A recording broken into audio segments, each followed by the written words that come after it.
Excellent. Good morning, everybody. Welcome. My name is Scott Hamilton, CEO, President of Executive Next Practice Institute, which is the host and producer of the reInvent series. We've been on this island together for the past 20 months and glad to see many of you returning.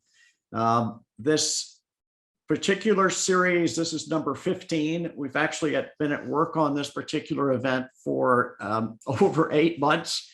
A lot of starts and stops because you recall when we put the program team together in July of last year, everyone thought they were going to be back in the offices and in person with these kind of events. So glad we could do this virtually. This is part one of this series. Part two will be in person, and that's coming up in late March and early April. So again, we'll be reaching out to you about the in-person version of this, featuring many of these speakers coming up this spring.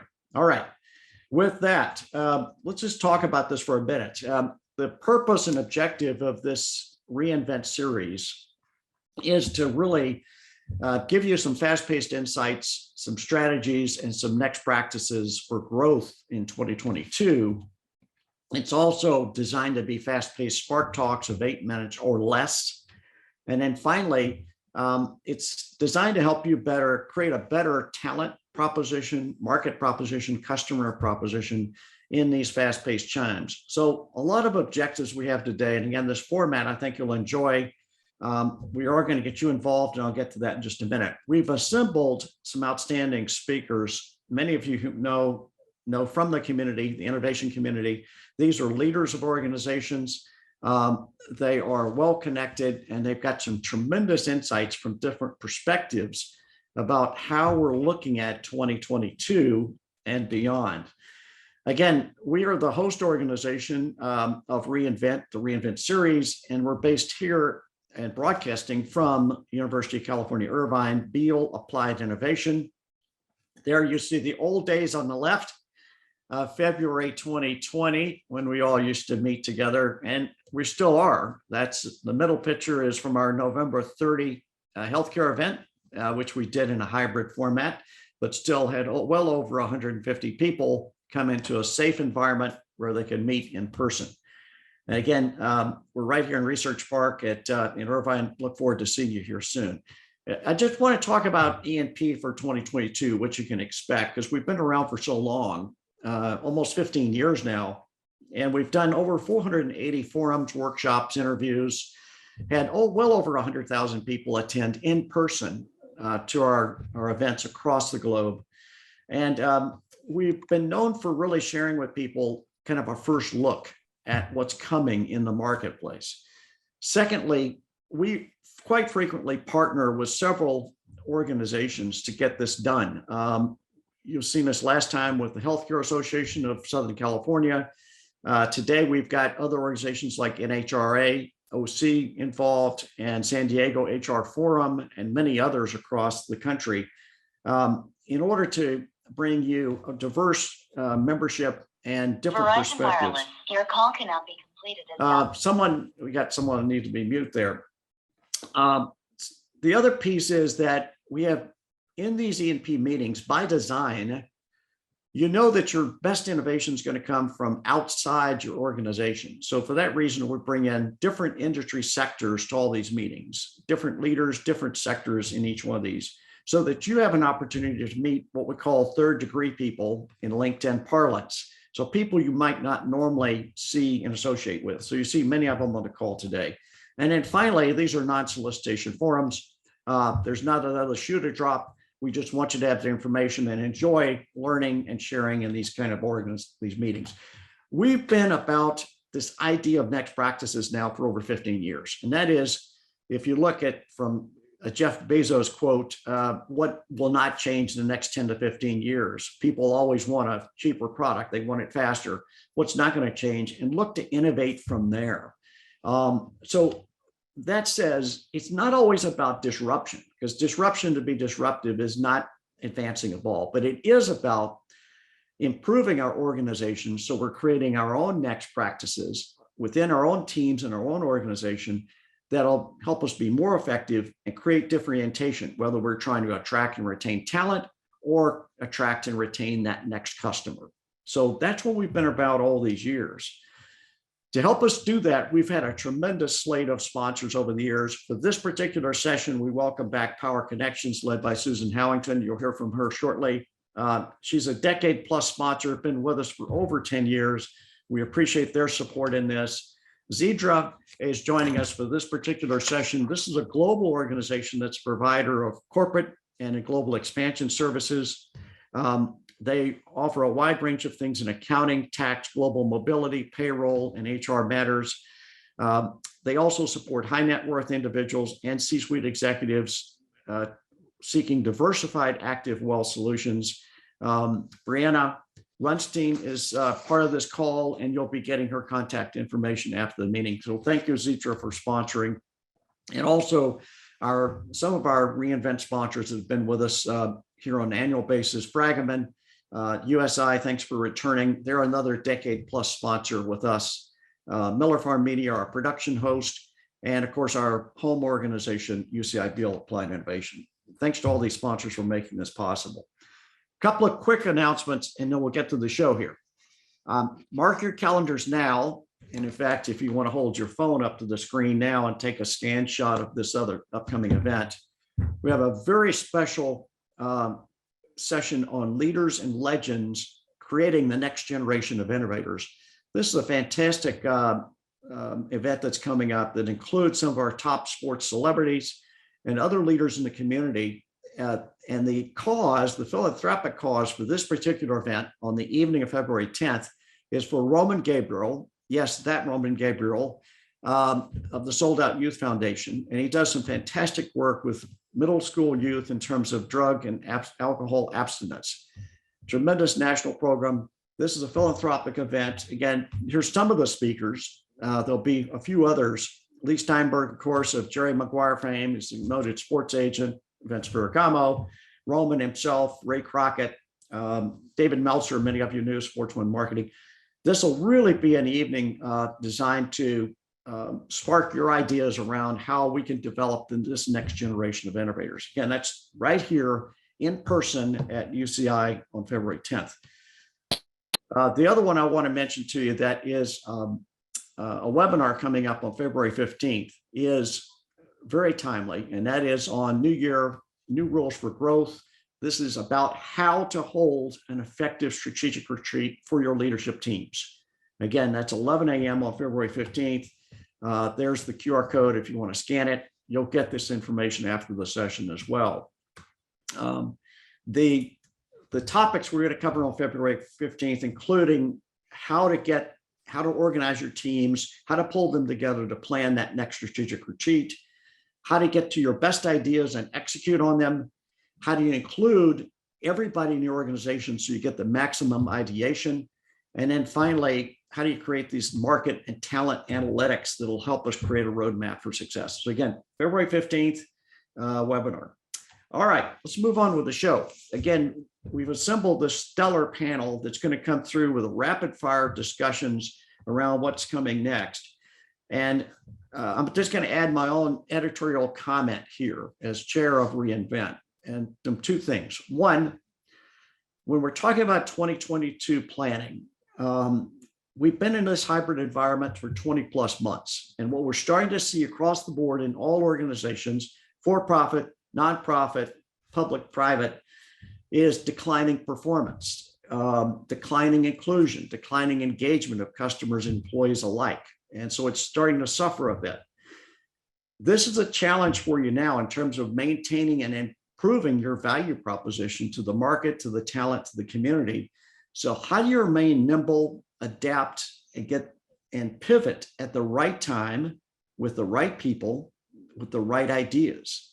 How are you going to do that in 2022? So this session's all designed to do that as you plan and pull your teams together for moving forward for this year. Here's our agenda. Again, fast-paced. I'm going to get off stage here very quickly, and we're going to kick off with an interview with Monica Pleasant, conducted by MJ Shores, and then we'll roll through each of these.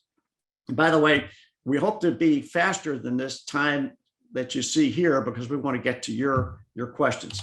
Now, as to your involvement, everybody's been on Zoom now for 20 plus months, so you know the routine. You've got the chat feature. You've got the Q&A feature. Feel free to use these throughout the session. We'll get to all your questions by the end of the session and have hopefully plenty of time to create some dialogue with all of you. The far end is the end meeting. You don't want to do that. You don't do the end meeting until the very end. So again, we look forward to your chat and Q&A throughout this session. So let's move forward. I'd like to first bring up Monica, who's Director of Human Resources for Medtronic and also the incoming President-elect of NHRAOC, and one of our stellar E&P advisors, MJ Shores, who is also a coach. So if we can bring up Monica and MJ, if you'll join us, please, both through your video and through your audio. Morning. Morning, Monica. Welcome. Thank you. Pleasure to be here. Thank you for having me. And welcome, MJ. Scott, I get a message that I can't start my video because you stopped it. Okay, well, we can certainly get you to go here. Just a moment. Ah, there we go. There we go. All right, now I'm going to exit just off stage here. And again, welcome. Look forward to your comments here to kick off this session. Well, good morning, everybody. We're really excited to have a chance to meet with Monica, given her wonderful background in HR, and especially during this very interesting and challenging time. I'm going to ask Monica 4 different questions. The first one will be that we're in the midst of the great talent exodus. What strategies have you seen to attract and retain talent in these challenging times? The second one is, what are your thoughts about digitizing and continuing to integrate new HR technology? The third is, what is important to measure on HR performance as it relates to the overall business value proposition? And last but not least, what suggestions do you have for other HR leaders for 2020 in terms of overall HR effectiveness? So Monica, back to the first question. We're in the midst of what has been labeled the great talent exodus. What strategies have you seen to attract and retain talent in these challenging times? Thank you, MJ. So yes, the great talent exodus, the great resignation, the great reevaluation. We've coined different terms to talk through the uncharted territory that we're experiencing right now. But essentially, companies are experiencing turnover at the highest levels that they've never experienced before. So in terms of attraction, some strategies that I've seen, candidates are today being approached about multiple opportunities that exist, and they're being more selective about what they're choosing. So what's important to them is they're working for a company that is doing something positive in society, that they're doing meaningful work. Also, will they be able to live the lifestyle or achieve the career aspirations that they have as well?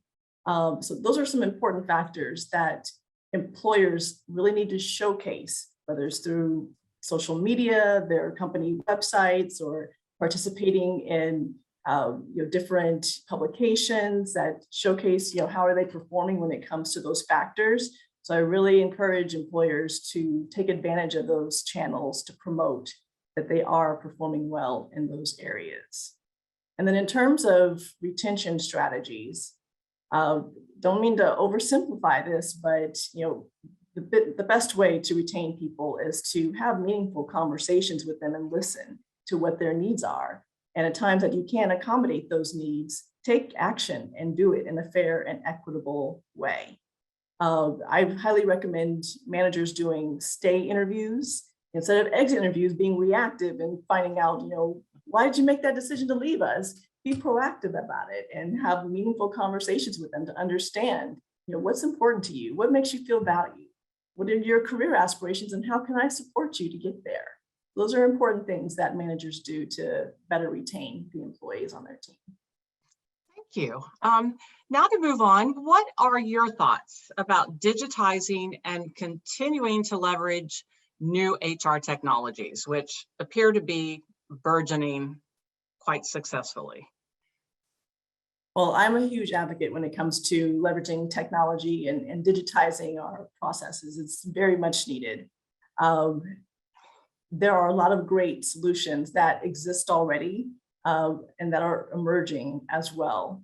A few that I'm a fan of that I've explored and utilized. One is called Thought Exchange.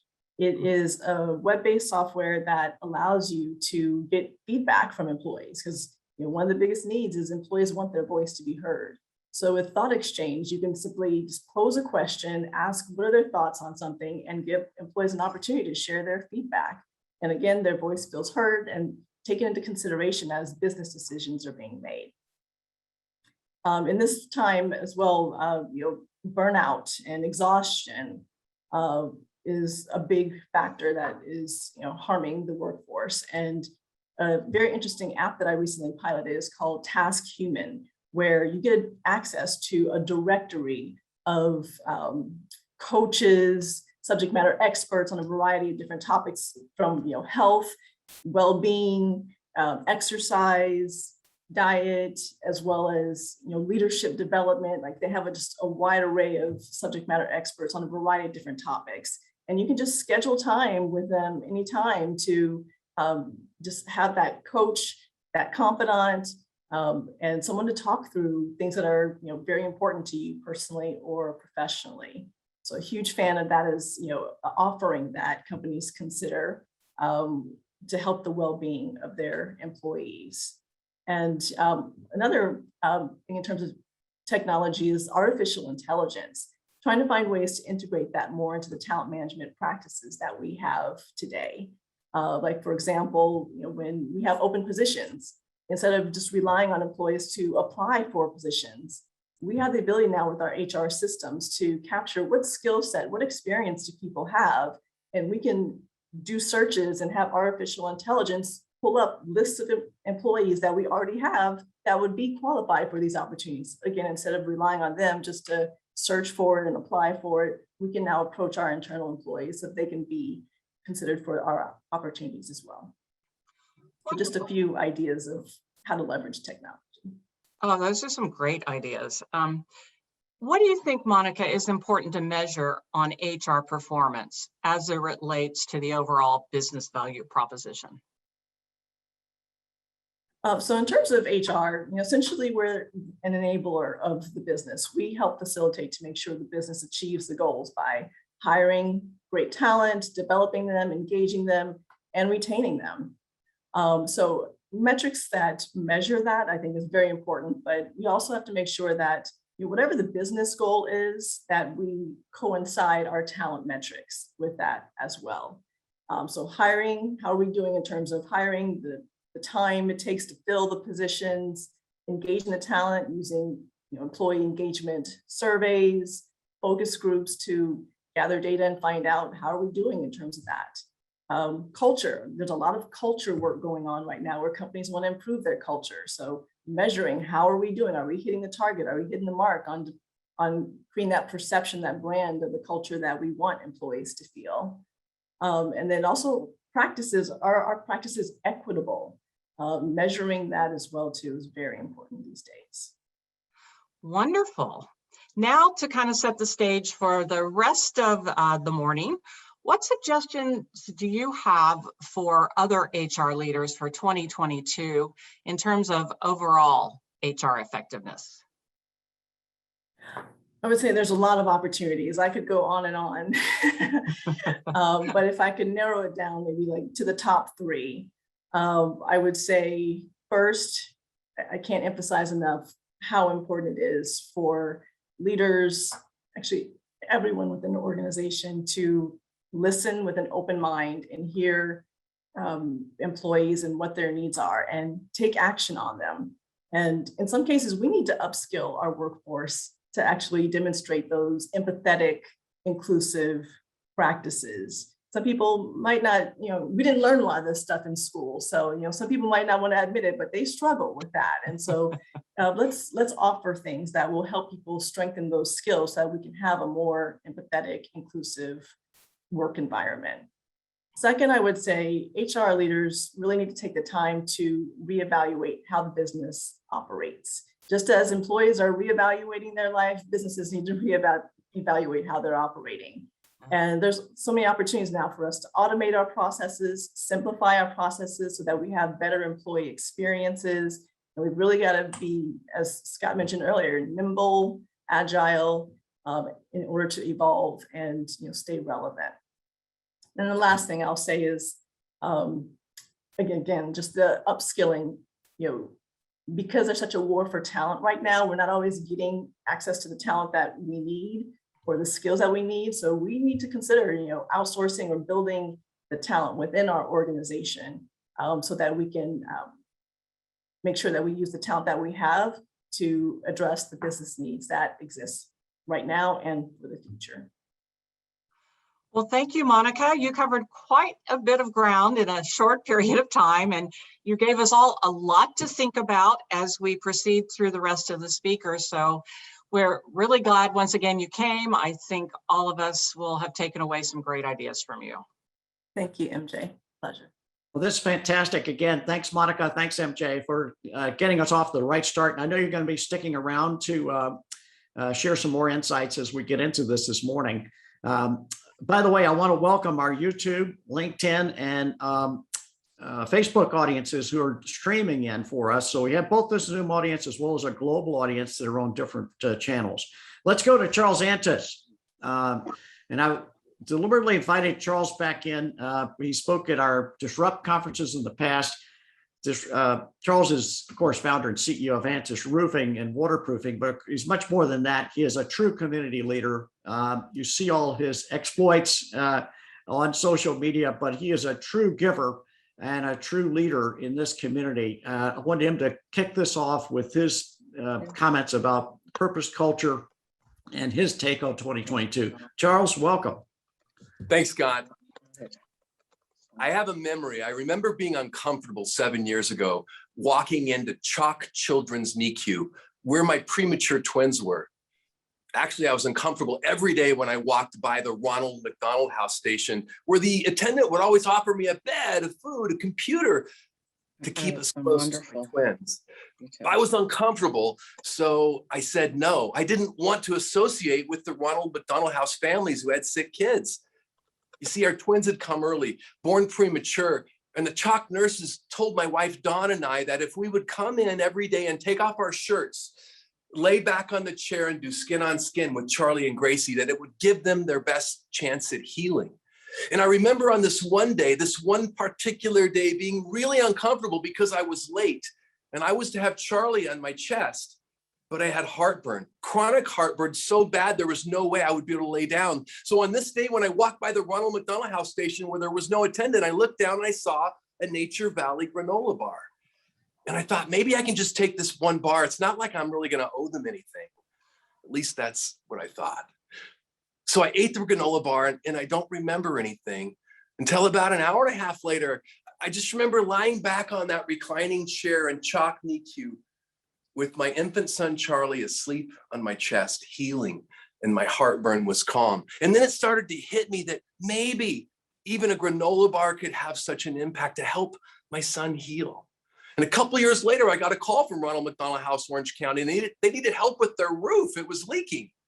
And I remember feeling uncomfortable again, though I thought, maybe we can just patch it. And that maybe led to a lot more. It led to big initiatives. Soon, Antis Roofing started donating all the roofing services as our maybe mindset expanded our capacity to give even more. Because it's the maybe that moves a person from closed heart to open, from impossible to possible. It's those separations we face when we walk away from people that need help because we're too busy or it doesn't fit into our model. Finding our maybe is that first step. However, the world would change a lot in April of 2020. Our donations were shut down. Our meals of love at Ronald McDonald House, they were halted. Part of our purposeful voice became muffled. And that's when I heard two other people suggesting helping other people again. And again, I thought maybe we could. The first was Antis VP Susan DeGrassi, a member of the local American Red Cross board, who said there's a blood shortage. We need blood. And the second was the founder and CEOs of Wahoo's Fish Taco, Mr. Chef Wing Lam. Wing's restaurants were shut down, and Wing and I are friends because we feel alignment in saying maybe to people that are in need. So when Wing called and said, hey, Charles, will you come with me to the hospital, police, the fire, and first responders? We can give them food and say thank you. And we know we appreciate you and we know you're here. I remember pinching myself right here in the rib. I was so uncomfortable, though I said out loud, maybe we can. Sometimes maybe feels just like that, like it's ripping a rib out of you, but I've learned to roll with it. And this is what happened. Wing brought me with him to the hospital the next day, and this thing that we started to call the California love drop. And I remember I didn't want to go. I felt unsafe. But because I said maybe, I showed up.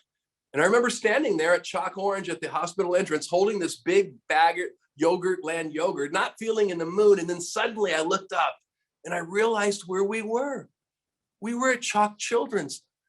And I looked down the hall and I saw nurses walking toward me, some of the same ones that assisted my wife, Dawn, and I to be close to Charlie and Gracie, our newborn twins 7 years prior.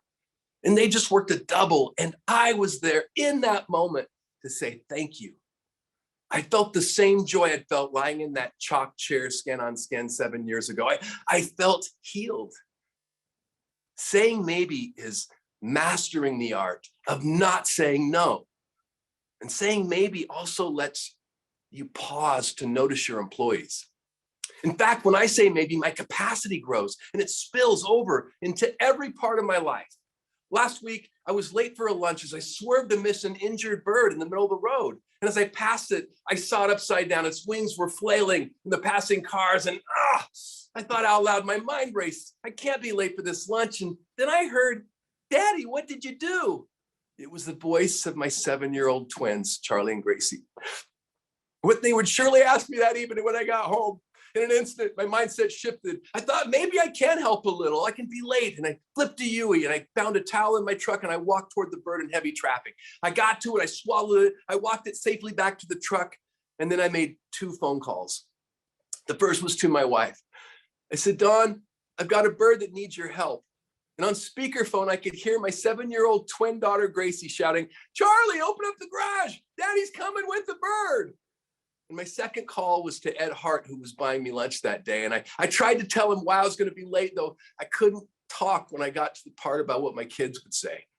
And when I got home, that my family was in the driveway already. Gracie was yelling, Charlie, Daddy's here with the bird. And they had to cage out a little feeder. And over the next day, I watched my family nurse a little cedar waxwing back to health. Gracie named her Bella. By the way, although I was 20 minutes late for lunch with Ed Hart and Katie Ellis from Genesis Bank, we're always going to remember how we felt that day. And well, we released Bella Saturday morning, and we even heard her make the first call that we'd heard as she flew free. Is it always easy to say maybe and to raise your hand to help? No, I've got the bruises in my ribs to show. The look what maybe feels like once you push through the not saying no. One maybe can grow into exponential positivity. What if I'd said no to that granola bar and no instead of maybe to Orange County Ronald McDonald House when their roof leaked? Because I'm proud to tell you what's happened. Today, thousands of kids across the country at all the Ronald McDonald Houses are being kept safe and dry because over 200 NRCA companies have adopted Antis Roofing's model, donating all the roofs on all 165 freestanding Ronald McDonald House homes. This feels so good. You know, we high five, we fist bump, we hug. People that don't hug, hug. And when we lead like this, it's authentic and we're heard inside and outside the company. What if we'd said no instead of maybe to Antis VP Susan Negrassi when she spoke to us of our national blood shortage? Or what if I'd said no to Chef Wing Lam when he asked for help moving food to hospitals?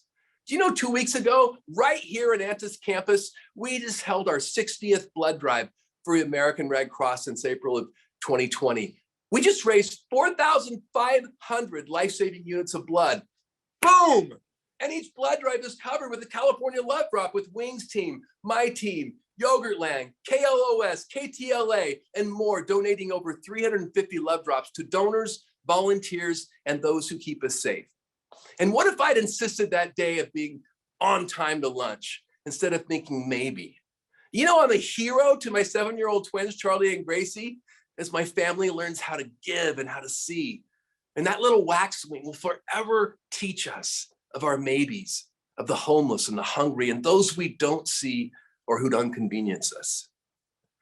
I think maybe toward everything today, because today people need something that can remind them that they can be agents of good. It all starts with the maybe that opens a door to collaboration and makes hard work fun. Think maybe. Thank you. Charles, fantastic. Great job. Very inspirational. Again, when I think about a totally aligned organization that's totally all about their purpose, that Antis immediately comes to mind. Thanks again for inspiring us. Now, I know Thank you'll you. stick around. Thanks again. I'll be here. I'm Kudos. excited for questions. Yeah, look forward to it. All right, let's keep moving. Helena Ferrari, who's SVP of Human Resources, Nexus Brand Group, please join us. Great to have you with us. We'll put that on slideshow and we'll. Thank you so much, Scott. I'm so delighted to be here today and really excited to be alongside such amazing presenters. Today, I'd like to share actually a topic that's really sparked from the HR community and at my own experience as an HR professional and the struggles that we still face in getting our voices heard and really being seen as an equal contributor, not only at the table, but also throughout businesses. Today, I'm going to talk about some perceptions that HR still faces today, some of the strategies that I've found have really helped me to overcome these challenges and inspire some new ways of thinking for HR and hopefully for business leaders. So in my world of HR, I've had the opportunity to sit at the table and serve 12 CEOs. And I've had the opportunity to travel and be in several organizations across the world. And I love to get out in the field and ask how HR can help. And I also ask, how do you perceive HR? And it's very interesting that HR there's still mixed perceptions about who we are. And interesting, one of the themes that we hear a lot of is that we're still seen today as the policy police, the necessary evil, the paper pusher, and the administrative and tactical function. And I think one of the most perplexing themes is that we're the biggest cost center. In my experience, I haven't met a company that is totally automated and doesn't have people. So I like to challenge that perception and say, if we can think of our employees as our greatest asset, that they really are the key drivers to business results. And I think some of my learning insights and trying to understand why we're still perceived this way in some organizations is that human resources is the least understood group out of all the major groups within companies. You know, we're even left out of decisions that impact our people. And I think from the feedback that I've got, it's generally not intentional. It's that maybe HR was not on top of mind, or maybe historically that we weren't thought of.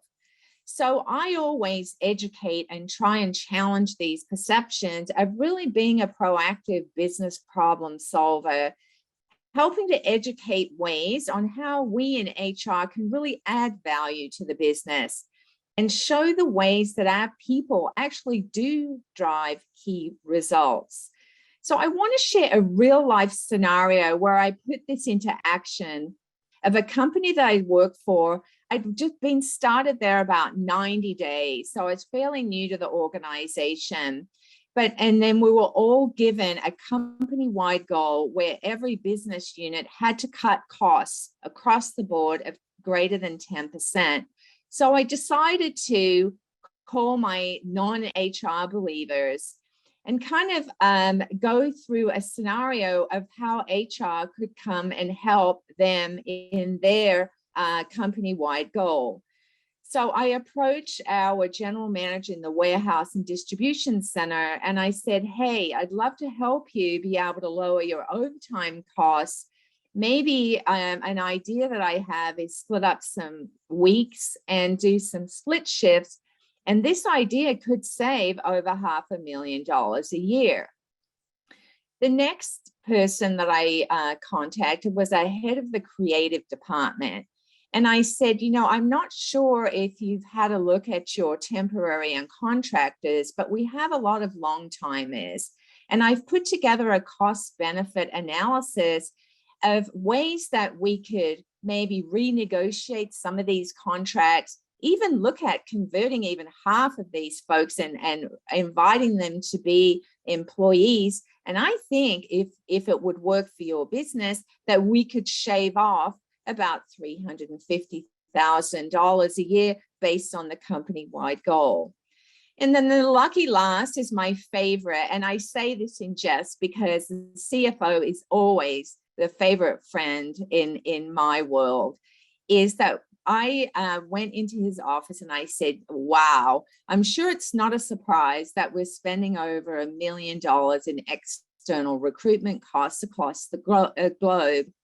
In fact, it's really interesting because when I've talked to our new employees, our current employees actually knew them. So we really could have avoided those costs. So I had an idea of bringing the employee referral system in-house and beefing it up and really having it sit in HR. And the bottom line is, in that particular just one scenario, that HR really contributed to $1 million in operational savings that year. We were able to exceed the recruitment costs for the mandate, but we were able to showcase some value-added contributions, which really inspired some new ways of thinking. So I just want to showcase some of these value-added contributions just out of one goal out of the many that HR had that year. Out of just centralizing recruitment and bringing it in-house, we were able to increase referrals, engagement, and retention. But in addition to that, we would now partner with the hiring managers and we would ask them, what are the 3 top goals that you would like your new hires to accomplish in the first year?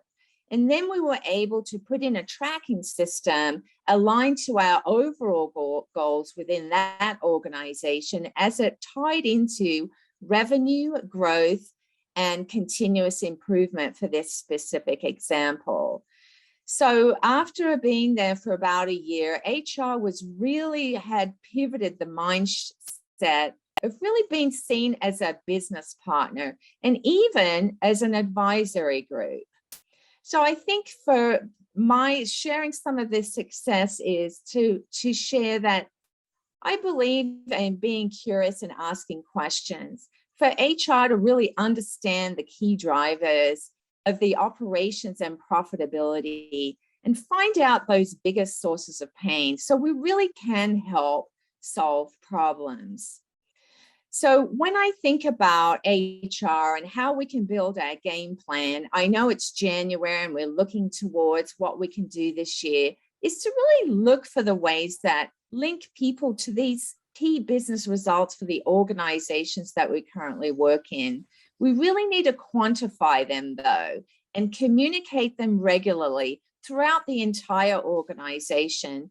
And remember to showcase those value-added results, because sometimes we just need to educate what HR can really do.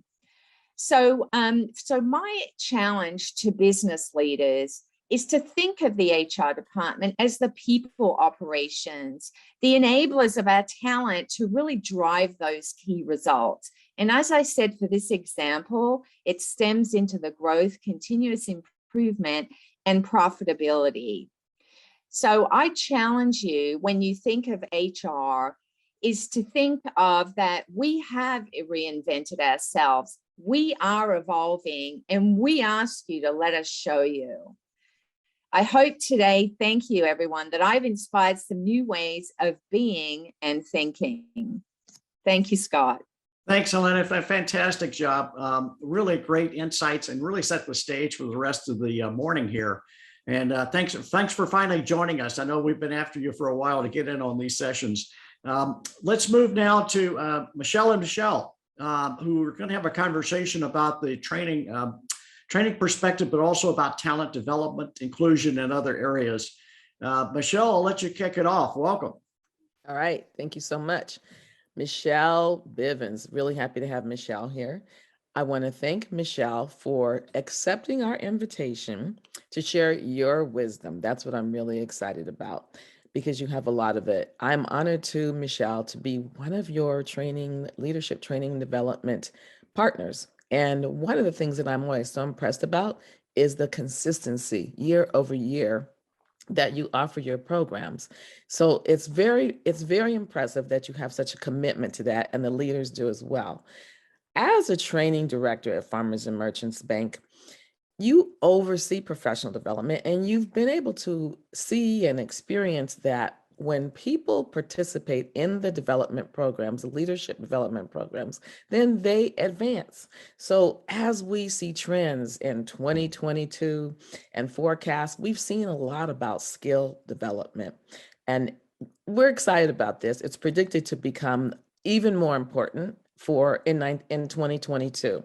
So we're excited about that growth and the commitment that companies seem to be demonstrating. When we were prepping for today, you mentioned that you recently saw that the word soft skill, which really didn't like that word, has been replaced now and is in the process of being replaced with the word power skills. And one of the things that I'm always happy about, and I know you are too, is that Farmers and Merchants allocates budget year over year. So Michele, what are the benefits to reskilling and upskilling employees? Help us understand what you see are the benefits. Thank you so much, Michele, and thank you for inviting me to speak today. I'm excited to be here. So reskilling and upskilling, these are not new terms. HR leaders and talent development leaders are very familiar with them. And I think it just becomes more important in volatile times. We have a lot of people that are leaving the organization. So we're asking ourselves, what can we do? So let's talk a little bit about the benefits. Again, the benefits haven't really changed, but more important to talk about during these times. For employees, the benefits include increased performance, which leads to increased confidence. It might be more responsibility, upward mobility, but it also creates an environment where people think that the company have their back, that they're interested in them. And that leads to an increase in employee loyalty, which is, of course, a big proponent of employee engagement. We heard Monica talk a little bit about that, and that has been what we all have been chasing after for some time. There also are a lot of benefits for the organization.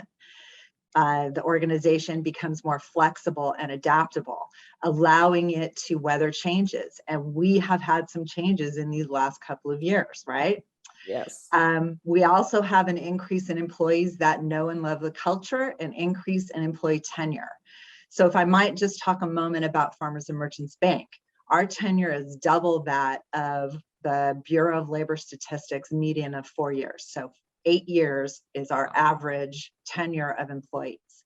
This allows us to do things like the PPP project. So we had a project called the Paycheck Protection Program. This project, all banks tried to get in on this, trying to help their customers with loans.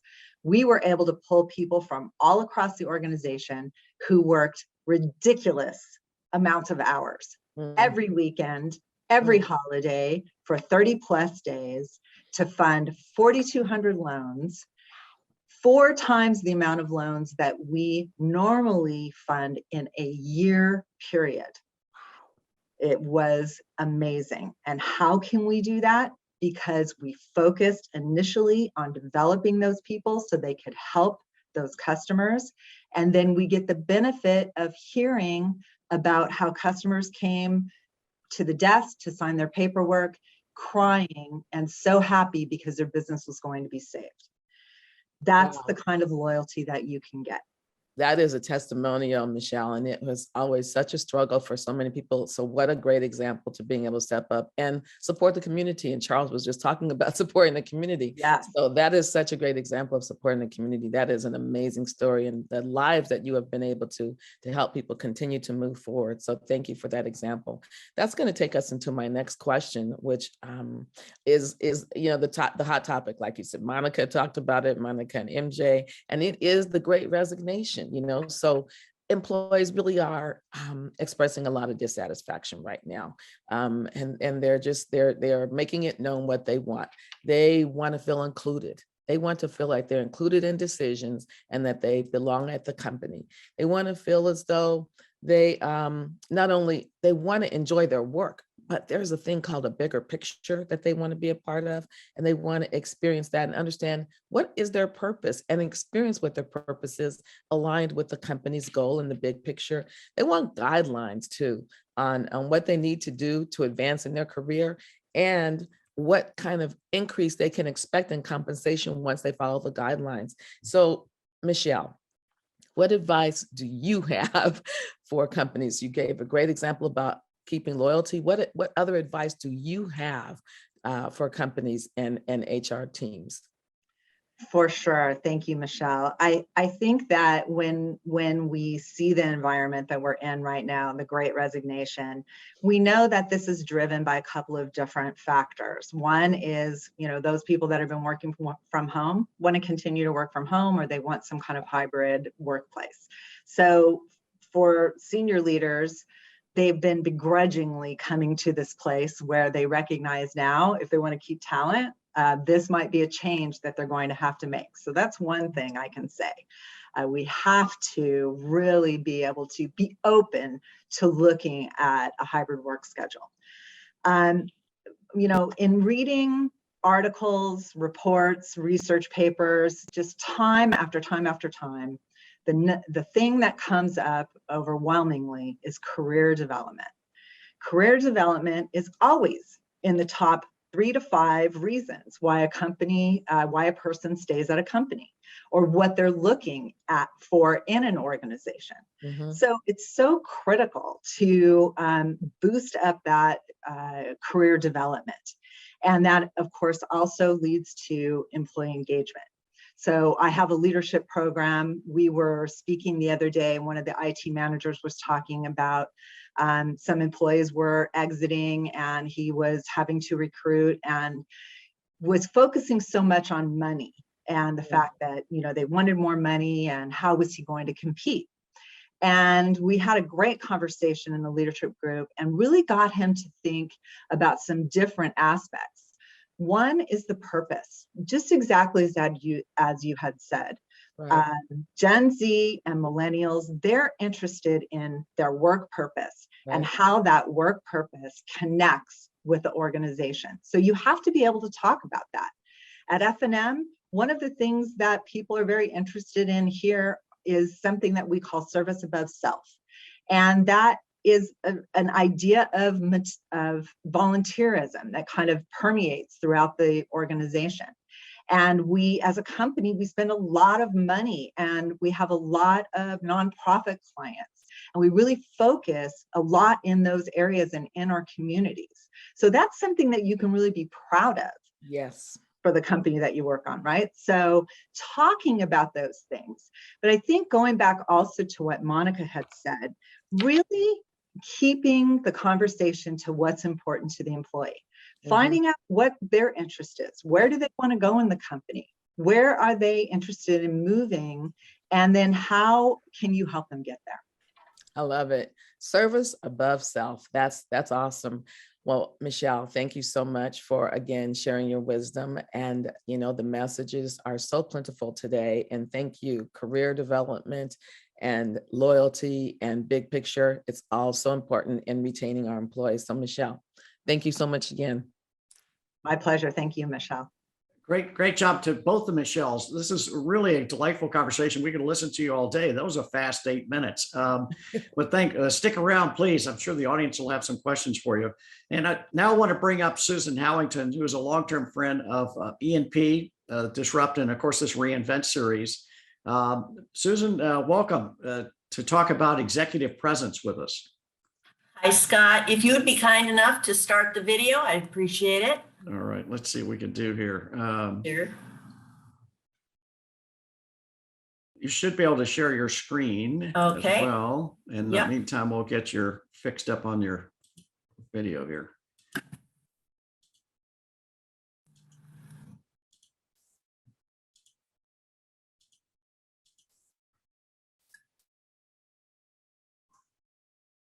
Here we go.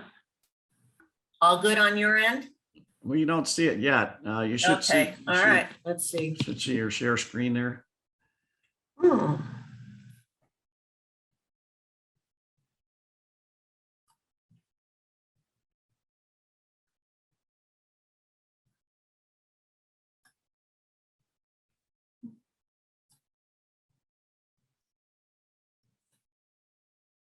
There we go. That's got it. Good. Great. Perfect. You should be able to share your video too, by the way, Susan. Yes. There we go. All right. All here right. we Thank go. you. Welcome. Thank you. All right. Scott, some leaders are born and some achieve greatness, and others, greatness is thrust upon them. It's an interesting word, the thrust upon them concept, because some of our leaders are promoted because of their natural talents. Others are promoted because they achieve some greatness in their jobs, their intellect has launched them, or they have had some success that has given them the recognition, or they've been in the company long enough that they've naturally gone up into the different stages of promotion. But some leaders are put in that place out of necessity or convenience. So we're going to talk a little bit about that, because in any case, and in any length of time that these leaders have been in their position, they could all use the benefit of learning that their standard of behavior is now increased. They're to operate at a different level than people who are not the leaders in an organization. And that standard of behavior can oftentimes be referred to as executive presence. So what is executive presence actually? And I've been asked that question twice this week in talking about this presentation. Executive presence is oftentimes referred to as in the word gravitas. It's kind of a fun word to say. It's Latin, by the way, and gravitas means weight or heaviness. It suggests that people who have gravitas are grounded. They possess a sound judgment and they're able to deal with weighty issues. To the ancient Romans, gravitas was rated as one of the highest attributes one should attain in order to have a reputable position in society. Well, even today in our society, gravitas is considered a quality that we should aspire to as leaders, because it's associated with leadership effectiveness. So why is it important? Executive presence generates confidence. When people have leaders have executive presence, it generates a trust that their peers and their subordinates have in them, and it provides confidence to that leader. So I think what we could ask ourselves is, do our business leaders possess executive presence?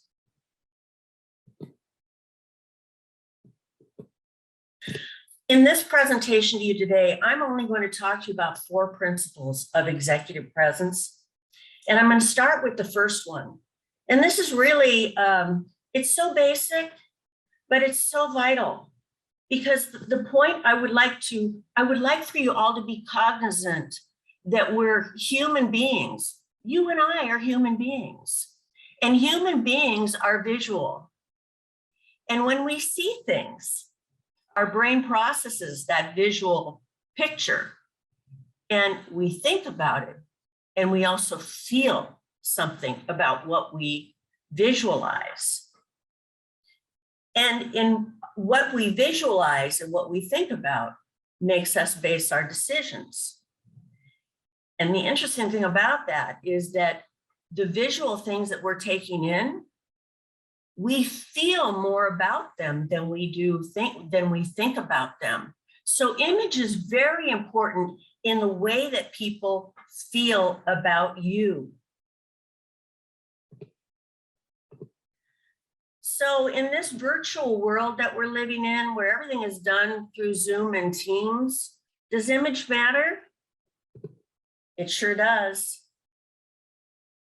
Because we're visual people.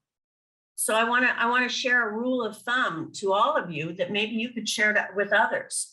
If you don't think about your appearance and take a conscientious effort to do something with your appearance before you get on a Zoom call or meet with someone in person, you're not thinking like an executive. The second component of executive presence is the ability to engage with others. And engaging with others is all about communication. And a very important aspect of communication is being able to demonstrate listening skills. A lot of us are not good listeners, but here's a tip to help us with that. If I could share one thing, to demonstrate effective listening skills and to engage with others is to ask open-ended questions. The beautiful question that starts with what? Instead of saying to someone, Chris, what do you think about this solution that we're going to propose to ABC customer? What about saying, Chris, what do you think about this solution we're going to be presenting? What happens there? The dynamic is that Chris gets to express what's on his mind about that solution. He feels like he's contributed. He feels like his opinion and his input is valued, and he feels like he's being listened to. So engaging with others very much builds our executive presence. The third is our body language. Poised and calm body movements are crucial because too many movements distract from our message. So calm that body down and avoid too many movements because they distract from what you're saying. It distracts from your image. So what am I talking about in terms of movements? I'll give you a little list here. No shuffling, shifting, schlepping too much stuff, scratching, nervous feet, tapping your fingers, tapping pens, picking, fidgeting, flaying your hands, diverting your eyes, or anything else you can think of that distracts from your executive image of poise, trustworthiness, and confidence. The fourth area of executive presence is a pretty obvious one too, and it's how you command the room. Running meetings is your stage.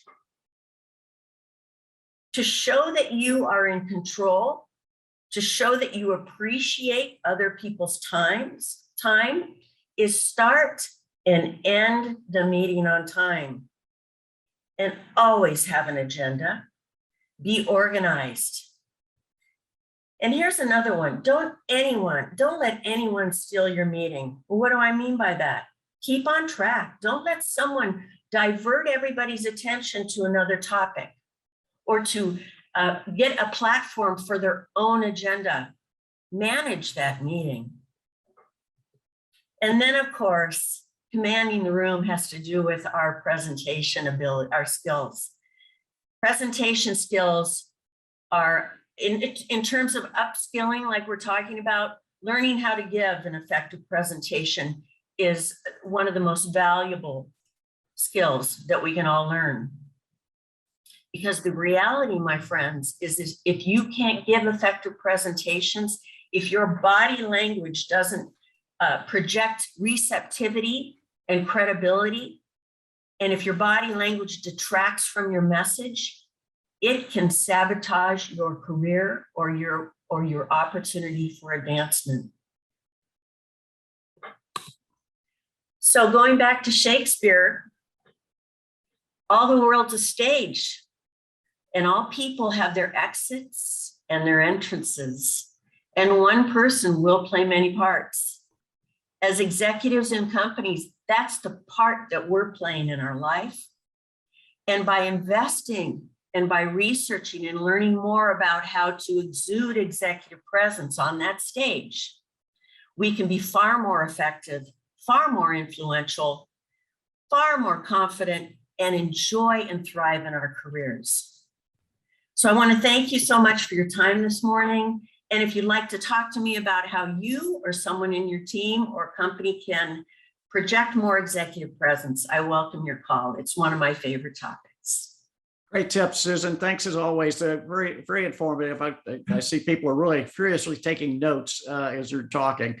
So thanks again. So if you'll stop sharing and we'll bring up, I know you'll stick around for us, and we'll go to Jimmy Medina of the city of Irvine.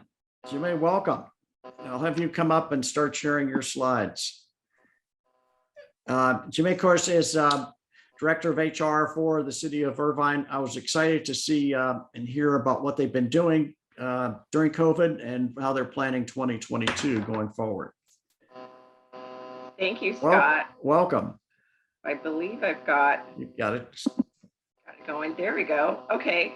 Well, thank you, everyone, and good afternoon. As Scott mentioned, I'm Jimmy Medina, Director of Human Resources and Innovation for the incredible city of Irvine. Every day is a blessing, and I'm truly, truly honored to work and serve the Irvine community and the residents and businesses that make up that community. You'll notice my presentation says lessons learned. When Scott and I originally had this conversation about putting together the presentation, this was several months back, and we were looking at a point during COVID where it looked like we were about to turn the corner. And as we all know at this point, we're in the middle of another surge. And so it really should probably be lessons that we are continuing to learn through the COVID pandemic. But jumping right in, just a little bit about the city. We have over 300,000 residents. We are a fairly new city, incorporated in 1971, over 16,000 acres of preserved open space that we take a great deal of pride in. We are the third largest city in Orange County and will likely move up to probably the second sometime soon. For 16 years in a row, we've been named the safest city in America by the FBI, and it is one of the reasons that many folks choose to live, work, go to school, and reside in Irvine.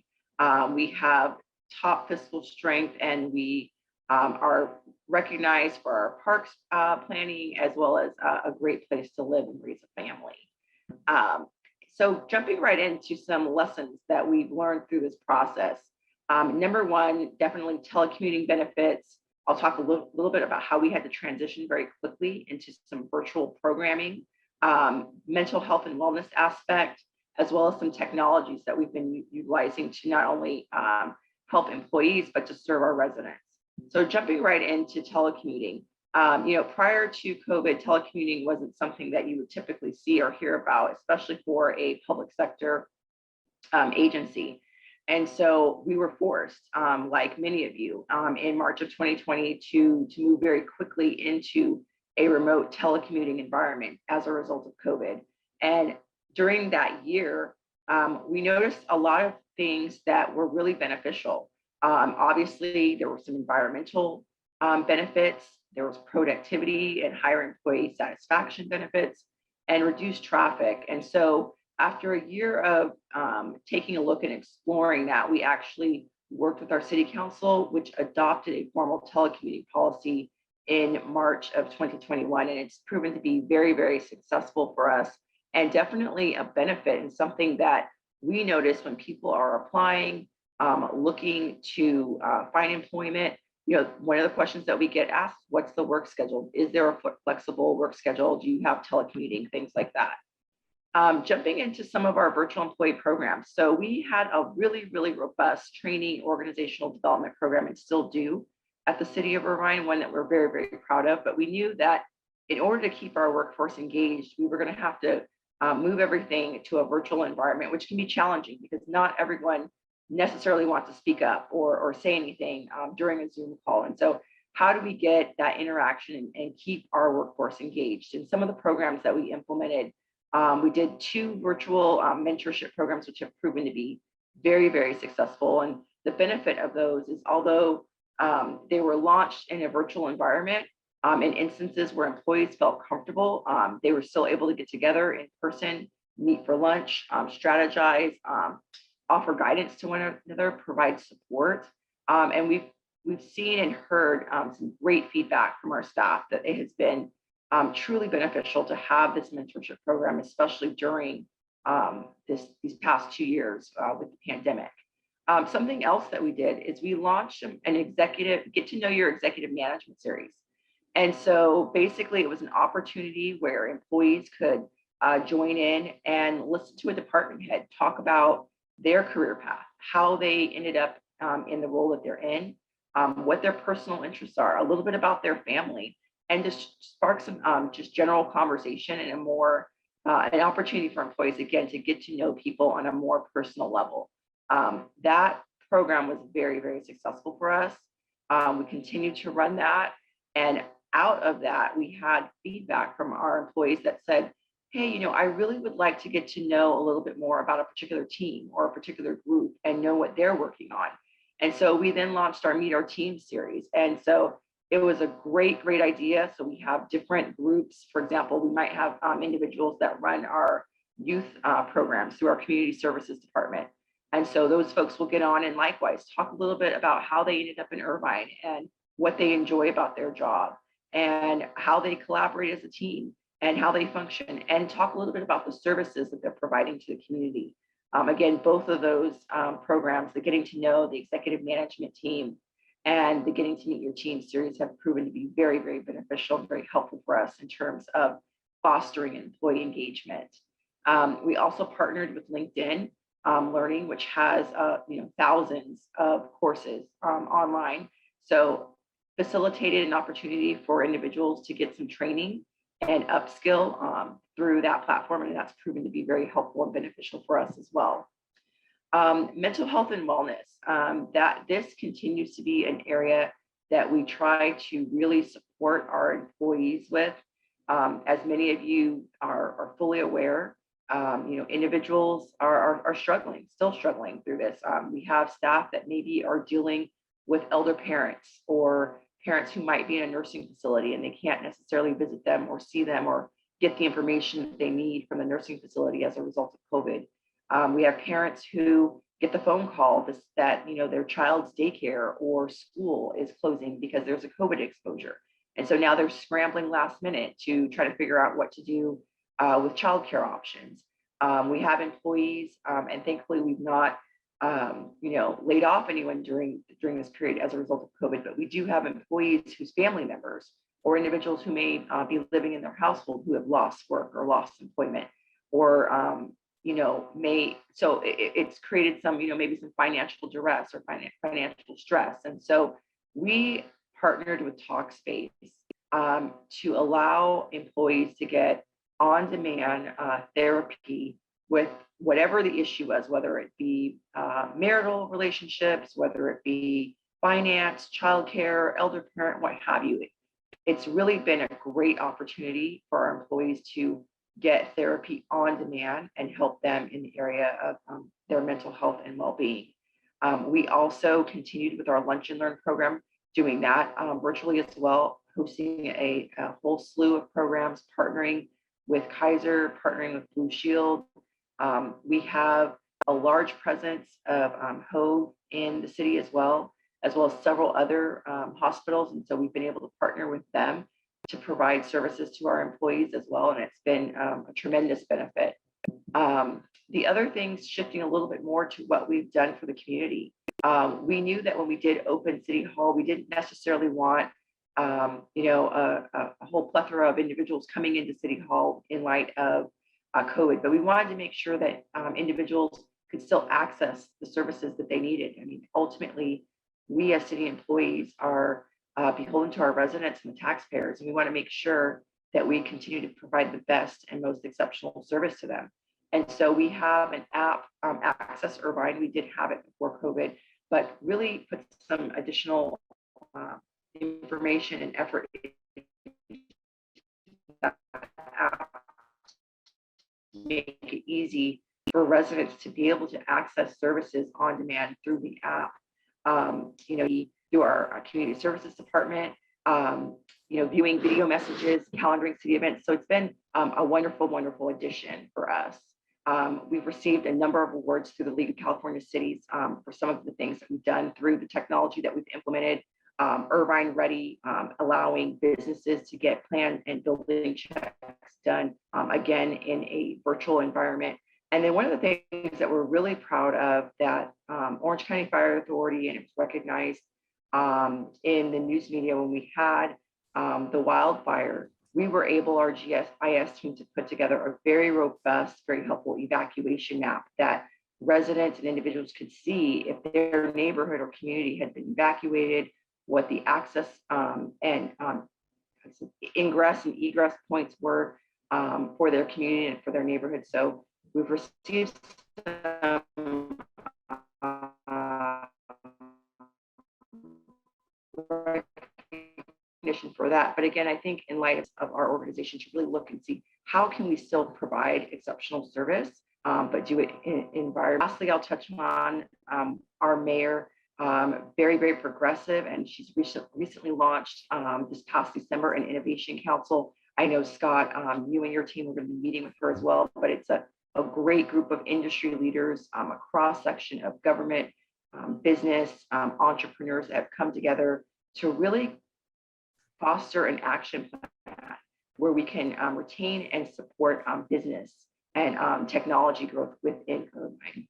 So again, very quick, very high level, a lot of the things that we've been doing in light of COVID that really kind of forced us to move forward, especially with regards to telecommuting and providing services virtually. And I'd love to be able to say that lessons learned and we've closed the chapter on COVID, but who knows how much longer we'll be in the thick of it. And I'm sure at some point, Scott, we can have an additional conversation about what more Definitely. we continue to do. Yeah, we'll look forward to hearing you in part 2 of this when we all get back together, Michele. But great presentation.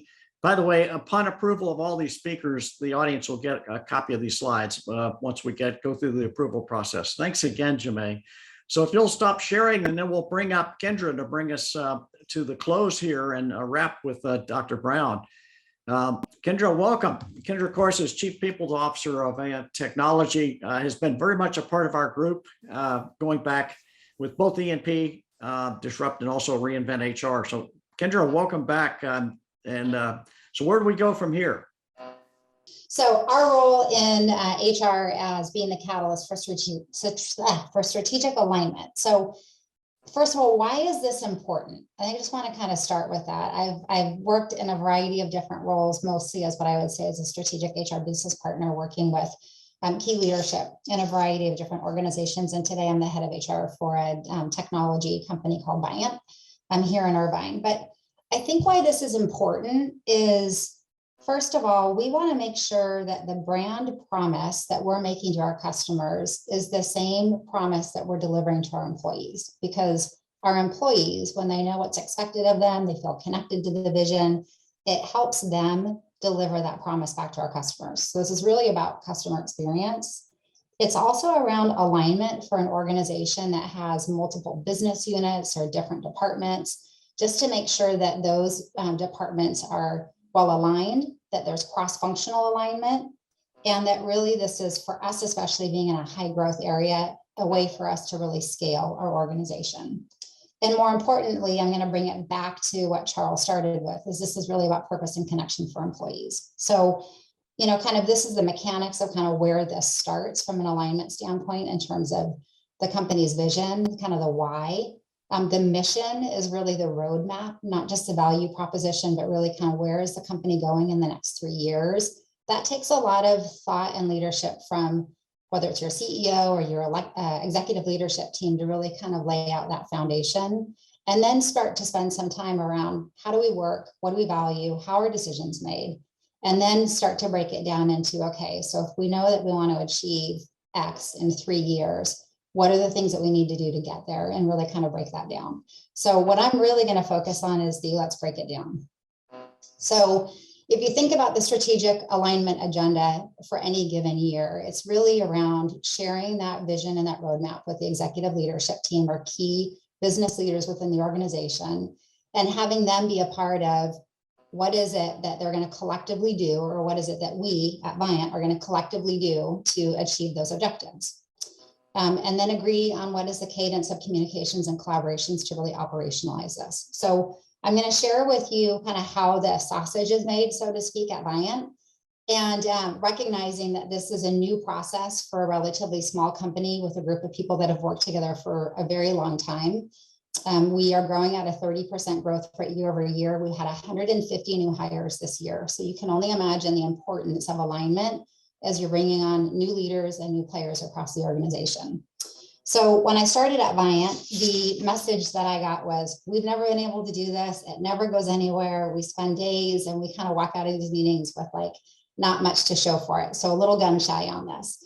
So we put together, I worked with our CMO and with my peers to get their buy-in, and we put together a one-day agenda with a template for everybody to use. And we got through 8 department overviews and some time to do some disc team building up front. And on the outset came out with some really clear objectives and some key strategic priorities for us to focus on, not just goals for 2022, but what are the investments that we need to make to be prepared for 2023. So it's possible. And I'll tell you kind of how we did this. So 4 slides. Seems pretty simple. One of the slides I'll share with you in a minute is kind of the meat and potatoes, but everybody only had 20 minutes to present with 10 minutes for dialogue. We stayed on track. And the first thing that we started with, and by the way, one of the outcomes of this template or this presentation will be a goal book that we'll share with all of our employees after our kickoff meeting, which is next week.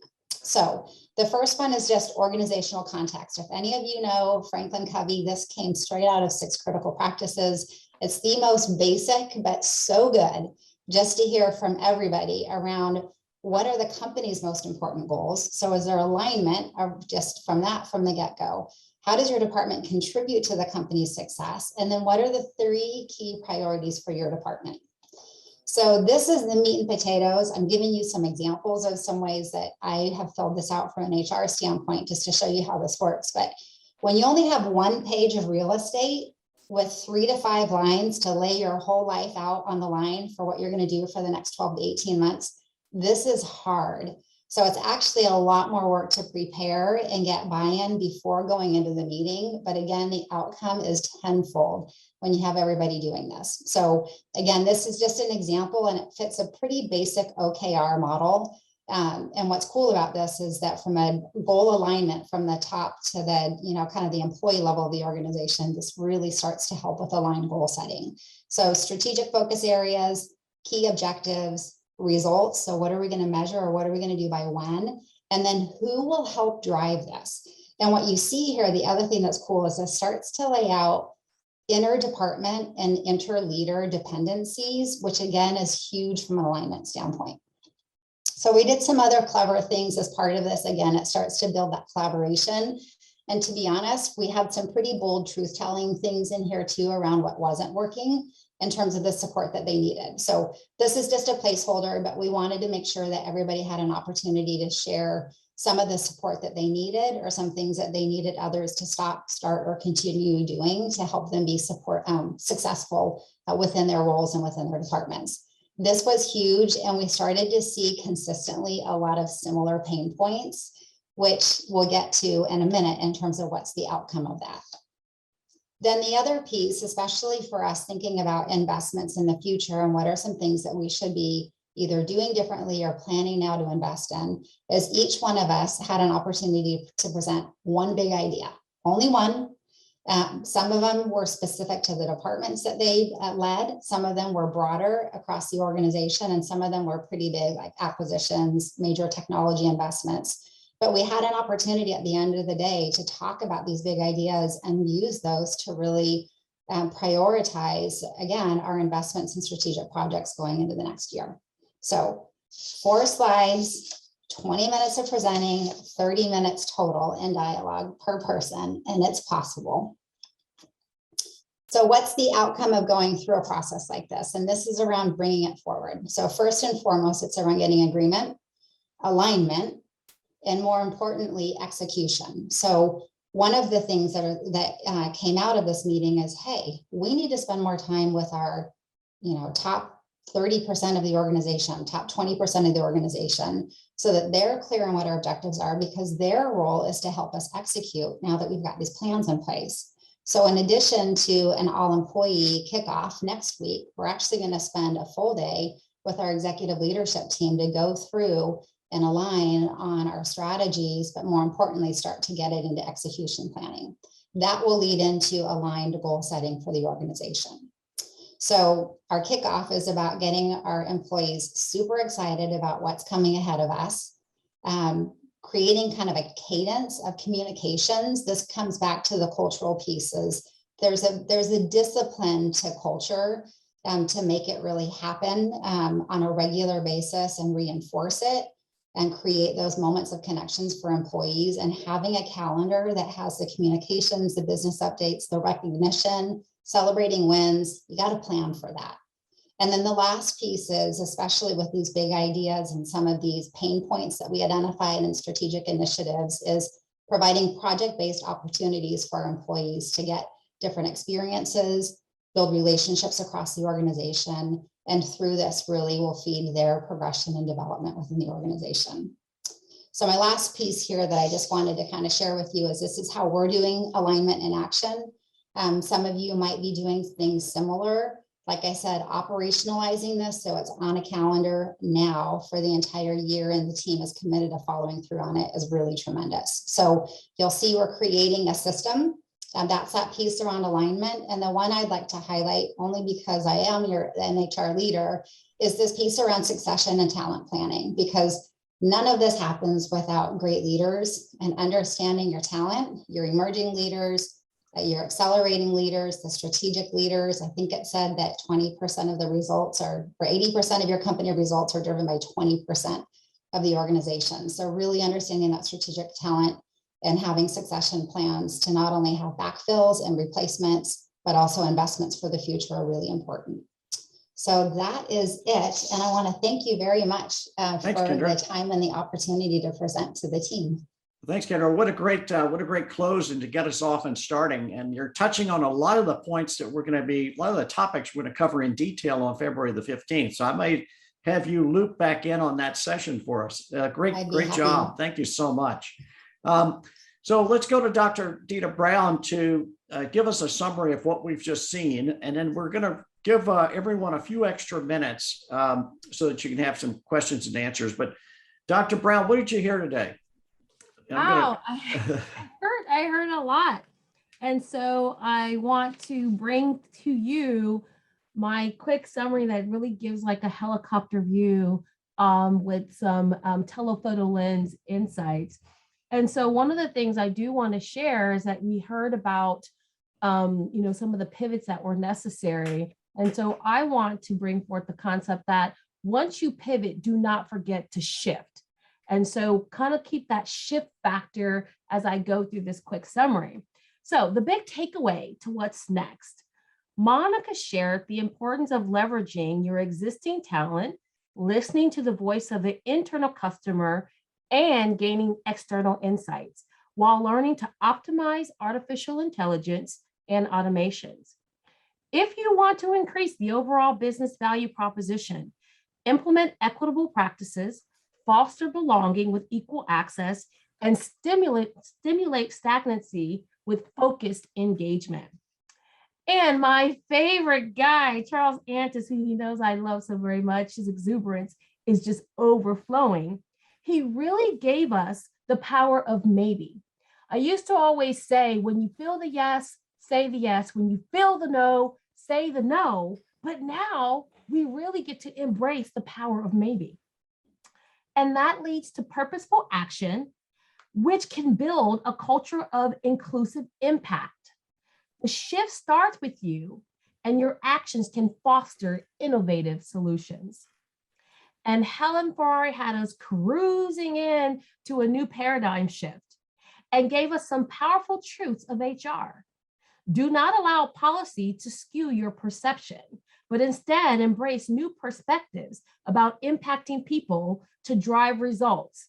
Make sure you focus on strategic recruitment, revenue reviews, and the importance of relationship capital.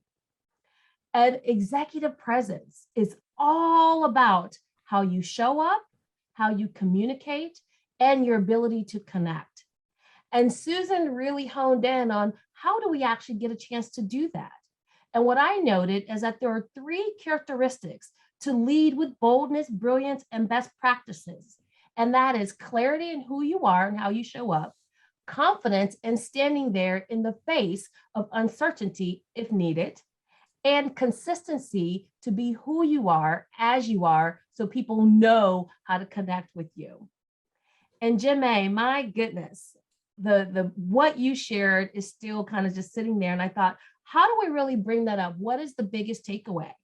Is that when life gives you lemons, you can make lemonade, limoncello, and create new programs, improve systems, and positively impact the environment with access reimagined, not denied. And Kendra, strategy, strategy, strategy. Kendra shared how strategy beats strength. Get strategic, get aligned. All of this will help you build collaborative cultures that will give you concrete goals that create a cinder block foundation for your organization to shift innovatively into your next. And those are my takeaways from the presentations today. Fantastic. Great summary as always, Dr. Brown. I can't believe we covered that much ground in such a short period of time, but great perspectives. Can I have all our speakers come back on, please? Unmute yourself and also come back on via video. Thank you. Can we give everyone a wide round of applause, please? Hands up for this fantastic speaker lineup, speaker panel who did the impossible. Heads up to all these folks. Thank you so much. Yeah, wait, I forgot. Wait, one was missing. And I have that. I was like, wait a minute, there's something that's missing because it was so very, very, very clever.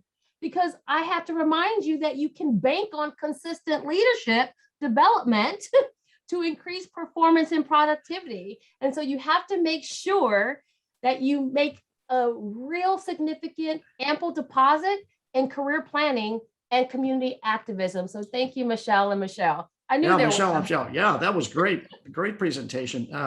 You know, any one of these speakers for the audience, any one of these speakers can do it, carry an entire session by themselves, as you know. So we asked the impossible of them to get what they had to say in 8 minutes. They did a fantastic job. Again, thank you all for participating. Look forward to seeing you on February the 10th here at UCI. Thanks, speakers. Thanks, everybody. Thank you, Thanks, everyone. Scott. Thank See you, you. Scott. Bye. Thank you. Bye. Hey, everybody. See you later. Bye.